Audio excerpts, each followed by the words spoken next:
अब जो कि क्वेश्चंस बहुत बार पूछे जाते हैं कि how to balance chemical equations. आपको कोई केमिकल इक्वेशंस दे दी गई और आपसे पूछा गया कि भाई इसको बैलेंस करो। ठीक, तो सबसे पहले तो आपको देखना है कि क्या वो बैलेंस्ड है या नहीं। देखने का तरीका मैंने आपको बता दिया कि रिएक्टेंट्स देखो और प्रोडक्ट्स देखो। ठीक, अगर इक्वल है तो बैलेंस्ड है, अगर इक्वल नहीं है इट मींस वो बैलेंस्ड नहीं है। ठीक, तो अब हम सीखेंगे एक एग्जांपल की हेल्प से कि हम केमिकल इक्वेशंस को बैलेंस कैसे करते हैं, और बहुत सारे एग्जांपल्स भी हम देखेंगे। जब हम इंटेक्स क्वेश्चंस करेंगे तो आपको और भी ज्यादा डीप में समझ में आ जाएगा कि बैलेंसिंग होती कैसे। अभी हम एक एग्जांपल की हेल्प से देख रहे हैं और मैं आपको रूल बताऊंगा कि आपको बैलेंसिंग करनी कैसे है।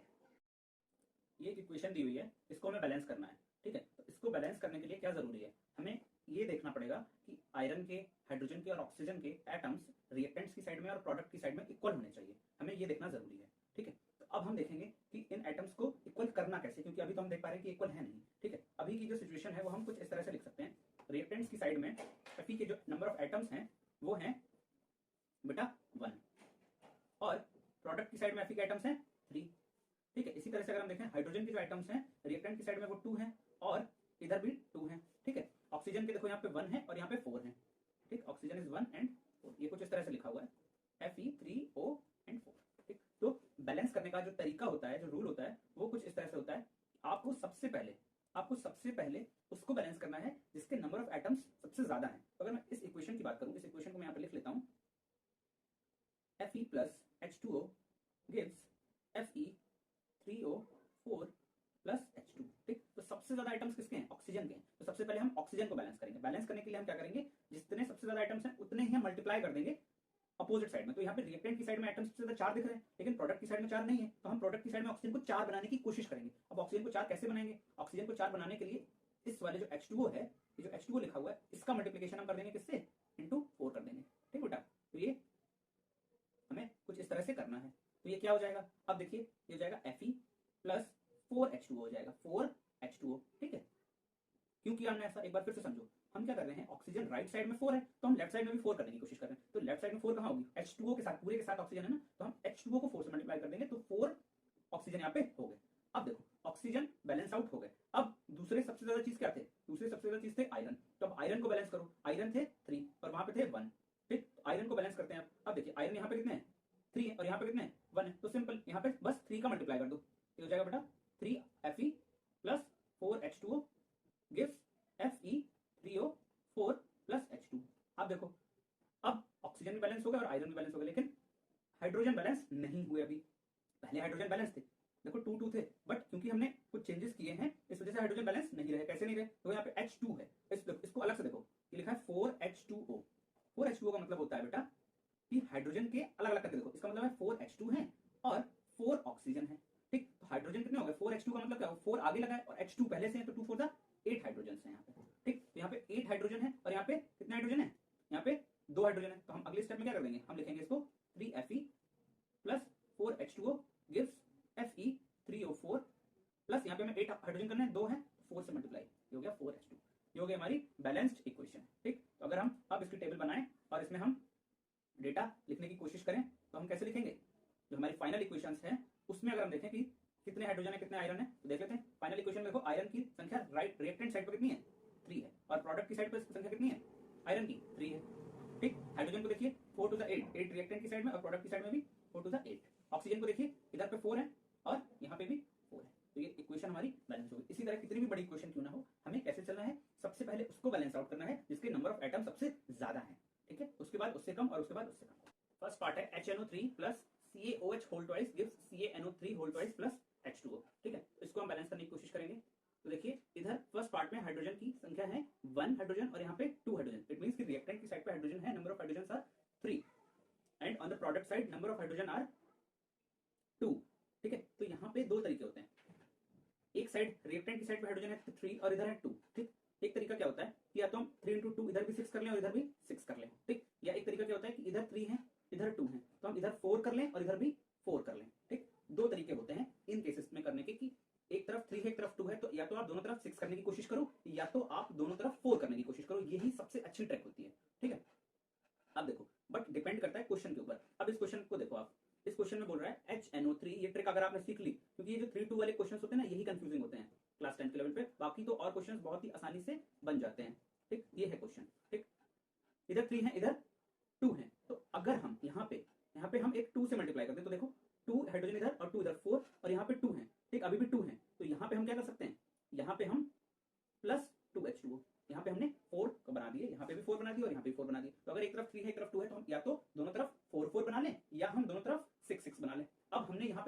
केस क्यों नहीं किया, क्योंकि इसमें हम मल्टीप्लाई कर रहे थे, यहाँ पे हाइड्रोजन अकेला था जिसमें हम चेंजमेंट कर रहे हैं, यहाँ पे हाइड्रोजन 1 है। अगर ये H2 होता तब हम कोशिश करते इसको 3 से मल्टीप्लाई करने की, तो ये 6 हो जाता, बट क्योंकि अकेला था तो हमने 2 से मल्टीप्लाई किया तो दोनों तरफ 4 हो गए।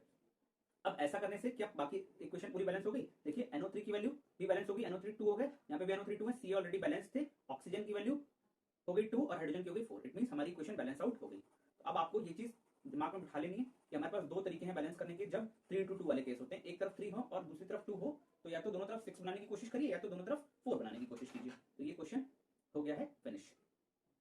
नेक्स्ट क्वेश्चन देख लेते हैं। अब बोल रहा है NaOH plus H2SO4 gives Na2SO4 plus H2O। ठीक, अब देखिए बेटा, क्या Na बैलेंस है, क्या Na बैलेंस है?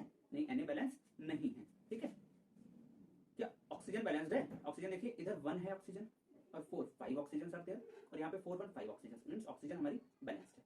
हाइड्रोजन को देखिए, हाइड्रोजन इधर 1 है इधर 2 है, 3 हाइड्रोजन आर देयर, और यहाँ पे हाइड्रोजन कितने हैं? 2 है। तो देखिए अब ये वही केस आ गया, कौन सा केस? यहाँ पे 2 और यहाँ पे 3 और 2। तो जब भी 3 और 2 वाला केस होगा तो हम क्या करेंगे, जब भी 3 और 2 वाला केस होगा तो या तो हम 6 बनाने की कोशिश करेंगे या तो हम 4 बनाने की कोशिश करेंगे। तो यहाँ पे हम यहाँ से 2 से मल्टीप्लाई करेंगे। देखिए 2 से मल्टीप्लाई करेंगे तो यहाँ पे 2 2 4 हाइड्रोजन, यहाँ पे भी 4 हाइड्रोजन हो गए, और यहाँ पे हम क्या करें, यहाँ पे हम 2 से मल्टीप्लाई करते हैं तो यहाँ पे भी 4 हाइड्रोजन, तो दोनों तरफ हमने 4 बना लिया इस केस में। ठीक है, जब हाइड्रोजन अकेला होता है तो हम 4 बनाने की कोशिश करते हैं, यहाँ पे OH है, अगर H2 होता है तब हम 6 बनाने की कोशिश करते हैं। ठीक, अब देखिए ऐसा करने से क्या Na बैलेंस हो गया? हाँ जी, Na भी बैलेंस हो गया, Na और यहाँ पे Na2, बाकी सारी चीजें ऑलरेडी बैलेंस्ड पहले से ही थी। ठीक है, तो ये भी बहुत ही आसान टाइप का क्वेश्चन था। उसके बाद अगला क्वेश्चन देखते हैं, NaCl plus AgNO3 gives AgCl plus NaNO3। इस क्वेश्चन में हम क्या करेंगे, बैलेंसिंग हमें करनी है, बट अगर हम ध्यान से देखें तो Na दोनों तरफ Na सेम है, Cl भी सेम है, Ag भी सेम है और NO3 भी सेम है। इट मींस ये क्वेश्चन ऑलरेडी पहले से ही बैलेंस्ड आउट है। ठीक है, अब अगला क्वेश्चन हम देखते हैं, बोल रहा है BaCl2 plus H2SO4 gives BaSO4 plus HCl। ठीक है, BaCl2 plus H2SO4 gives BaSO4 plus HCl। ठीक, अब देखो इस क्वेश्चन में हम क्या करेंगे, पहले देखेंगे कि क्या क्या चीजें बैलेंस आउट हैं और क्या क्या चीजें बैलेंस आउट नहीं है। तो देखिए Ba बैलेंस्ड है, ठीक है, Cl2 बैलेंस्ड नहीं है, यहाँ पे Cl2 है, यहाँ पे 1 है, SO4 बैलेंस्ड है और हाइड्रोजन बैलेंस नहीं है। तो बहुत ही सिंपल क्वेश्चन है, सिर्फ हम इस साइड यहाँ पे HCl में हम क्या करेंगे, एक 2 का मल्टीप्लाई कर देंगे। ऐसा करने से क्या होगा, BaSO4 प्लस HCl, यहाँ पे 2 का मल्टीप्लाई करने से क्या हो जाएगा, यहाँ पे 2 का मल्टीप्लाई अगर हम करेंगे तो देखो Cl भी 2 हो जाएगा और हाइड्रोजन भी इधर 2 है इधर भी 2 हो जाएगा। ठीक है, तो ये क्वेश्चन भी बहुत ही सिंपल क्वेश्चन था। हम चलते हैं अपने नेक्स्ट क्वेश्चन की तरफ। यहाँ पे केमिकल इक्वेशंस लिखनी है हमें फॉलोइंग रिएक्शंस के लिए। तो हम देखते हैं कि केमिकल इक्वेशंस हम कैसे लिखेंगे। Calcium hydroxide plus carbon dioxide gives calcium carbonate plus water. ठीक है, तो हम क्या करेंगे, ये देखिए कैल्शियम हाइड्रोक्साइड को हम लिखेंगे CaOH का whole twice calcium hydroxide plus carbon dioxide CO2 gives CaCO3 plus water H2O। ठीक है, अब देखिए क्या देखते हैं बैलेंस है या नहीं। Ca बैलेंस्ड है, देखिए दोनों तरफ Ca 1 है, ऑक्सीजन इधर 2 है और 2 4 है, इधर 3 और 1 4 बैलेंस है, हाइड्रोजन 2 है और इधर भी 2 है, कार्बन इधर 1 है इधर भी 1 है। इट मींस ये इक्वेशन ऑलरेडी बैलेंस्ड आउट है। CaOH whole twice plus CO2 gives CaCO3 plus H2। अच्छा, अब हम चलते हैं अपने नेक्स्ट क्वेश्चन की तरफ। बोल रहा है zinc plus silver nitrate. Silver nitrate का फॉर्मूला होता है बेटा AgNO3 gives zinc nitrate. Zinc nitrate का फॉर्मूला होगा ZnNO3 whole twice plus silver. ठीक है, तो ZnNO3 होल ट्वाइस क्यों हुआ और यहाँ पे NO3 क्यों हुआ, क्योंकि Ag की वैलेंसी +1 होती है और जिंक की वैलेंसी ऑक्सीडेशन स्टेट या वैलेंसी बोले +2 होती है और NO3 की -1 होती है। ठीक है, तो NO3 -1 होती है, Ag +1 है तो मिल गया, बट Zn +2 है, NO3 -1 है, तो हमें Zn की +2 को बैलेंस करने के लिए NO3 को 2 बार लेना पड़ता है। ठीक है, तो हम देखते हैं कि क्या ये बैलेंस है या नहीं। देखिए Zn की वैल्यू बेटा बैलेंस है, NO3 बैलेंस नहीं है, तो यहाँ पे NO3 2 है तो हम यहाँ पे NO3 यहाँ पे एक बार 2 आगे लगा देंगे, तो ये यहाँ पे NO3 बैलेंस हो गया। और सेम यहाँ पे ऐसा करने से Ag यहाँ पे 1 है, यहाँ पे भी Ag को हम 2 कर देंगे। ठीक है, इस तरह से ये भी इक्वेशन हमारी बैलेंस आउट हो गई। ठीक, अब इसको हम रब कर लेते हैं और हम देखते हैं अपना next question. Aluminium plus copper chloride gives aluminium chloride plus copper. ठीक है, aluminium plus copper chloride, copper की वैलेंसी +2 होती है और क्लोरीन की -1, तो CuCl2 होगा, गिव्स एल्यूमिनियम क्लोराइड को लिखते हैं बेटा हम AlCl3 प्लस कॉपर। ठीक, तो बेटा यहाँ पे क्या हो जाएगा, एल्यूमिनियम को हम लिखेंगे, देखेंगे एल्यूमिनियम 1 है इधर भी 1 है, कॉपर इधर 1 है और इधर भी 1 है। Cl2 को देखिए क्या इधर 2 है और इधर 3 है। अब देखो ये क्या, जब भी 2 और 3 का केस आएगा तो हम क्या करेंगे, या तो दोनों तरफ 4 बनाने की कोशिश करेंगे या तो दोनों तरफ 6 बनाने की कोशिश करेंगे। तो देखते हैं कि दोनों तरफ 4 बन सकता है, नहीं बन सकता, क्योंकि यहाँ पे Cl2 है तो 4 अगर हम करेंगे तो उस तरफ 4 नहीं हो पाएगा। ठीक है, तो हम क्या करेंगे, यहाँ पे हम 3 से मल्टीप्लाई कर देंगे, तो ये हो जाएगा बेटा Cl2, तो ये Cl6 हो जाएंगे और यहाँ पे हम 2 से मल्टीप्लाई कर देंगे। ठीक, ऐसा करने से क्या होगा, एल्यूमिनियम 2 हो गए और क्लोरीन 6 हो गए, तो एल्यूमिनियम तो सॉरी क्लोरीन तो बैलेंस हो गया। अब हम देखते हैं कि एल्यूमिनियम का क्या होने वाला है, तो एल्यूमिनियम के लिए हम क्या करेंगे, यहाँ पे एल्यूमिनियम 2 हो गए और यहाँ पे हम आगे एल्यूमिनियम को 2 कर देंगे। ठीक, और कॉपर का क्या होने वाला है, कॉपर यहाँ पे 3 हो गए, तो यहाँ पे हम कॉपर को आगे 3 से मल्टीप्लाई करेंगे। ठीक, तो ये हो गई हमारी final equation, it's 2Al + 3CuCl2 + gives 2AlCl3 + 3Cu। ठीक है, I hope this. Barium chloride, barium chloride को लिखेंगे हम BaCl2 + potassium sulphate is K2SO4 gives barium sulphate will be BaSO4 plus potassium chloride, तो क्या हो जाएगा आपका KCl। ठीक है, अब देख लेते हैं क्या बेरियम बैलेंस है। हाँ जी, बेरियम बिल्कुल बैलेंस्ड है दोनों तरफ। क्या क्लोरीन बैलेंस है, नहीं, इधर 2 है और इधर 1 है, तो यहाँ पे हम 2 से मल्टीप्लाई कर दिए। ठीक है, अब पोटेशियम K2 इधर भी 2K हो गया और SO4 ऑलरेडी बैलेंस था, इट मींस ये इक्वेशन अब हमारी हो गई है बैलेंस्ड। ठीक है, आप इसको नोट कर लीजिए। हम देखते हैं अपना next question, right the balance chemical. बहुत ही अच्छे से आपको बैलेंसिंग समझ में आ गई होगी, 3-2 रूल जो कि सबसे ज्यादा इंपॉर्टेंट होता है वो भी आपको अब समझ में आ गया होगा। अब आप चुटकियों में बैलेंसिंग कर लेंगे। Right the balance chemical equation for following and identify type of reaction in each case. ठीक है, तो पहला है potassium bromide plus barium iodide gives potassium iodide plus barium bromide. अच्छा, अब देखिए जो आपको स्क्रीन पे दिख रहा है वो स्क्रीन मेरे सामने लगी हुई है। ठीक है, अब देखिए, इसलिए आपको लगता होगा कि मैं कैमरे में नहीं देख रहा हूँ, मैं उस स्क्रीन की तरफ देख रहा होता हूँ जो मेरे सामने रखी हुई है, जिसपे ये क्वेश्चन लिखा हुआ है। ठीक है, और जो भी मैं लिखता हूँ वो उस स्क्रीन पर डिस्प्ले हो रहा है। ठीक है, तो आई एम सॉरी अगर मैं आपसे आई कांटेक्ट नहीं बना पा रहा हूँ, क्योंकि मैं स्क्रीन की तरफ दे रहा हूँ, क्योंकि मैं जब लिख रहा हूँ मैं देख रहा हूँ कि वो स्क्रीन पे प्रॉपर्ली लिख पा रहा है या नहीं। ठीक है, और क्वेश्चन पढ़ने के लिए भी मुझे सामने स्क्रीन की तरफ देखना पड़ रहा है। तो पहला है पोटेशियम ब्रोमाइड। पोटेशियम ब्रोमाइड हम कैसे लिखेंगे, potassium KBr plus barium iodide, barium iodide gives potassium iodide, gives potassium iodide plus barium bromide.